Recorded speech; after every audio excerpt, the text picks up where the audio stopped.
Rovers of the Barrens. His mighty lordship, the Ataman of the Standards, chief of the War Dogs. Population 50,000. Demi-humans few. Humanoids numerous. Resources fur, gold. The tribes of nomadic peoples who dwell between the wastes, between the icy sea and the fell reeve forest, call themselves the people of the plentiful hunting lands, but their neighbors name them the Rovers of the Barrens, as they hadn't any permanent settlements, and the area they roamed seemed bleak.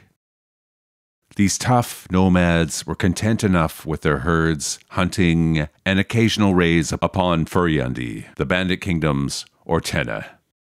The growth of the bandits' power and the swelling numbers of humanoids, however, have sharply reduced the territory, numbers, and power of these clans. At the great Battle of the Opacum River, the might of the Rovers of the Barrens gathered to war upon a combined host from the land of Ayuz and the newly formed Horn Society.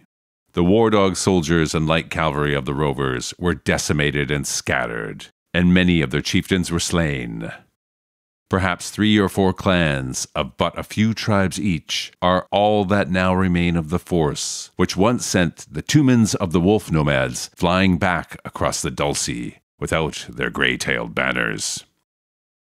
The numerous people that formerly went where they would between the Dulce and Veng rivers to White-Fanged Bay and the Zuckmere River are now reduced to a handful of warriors huddling from the wastes to the forlorn forest. The light cavalry of these tribes ply lance and javelin, although many also use bows. Picked men use lariats to pull enemies down. Certain tribes furnish excellent medium horsemen who provide shock power. The war dogs are footmen able to run with cavalry and fight, hamstringing enemy mounts and disrupting their formations.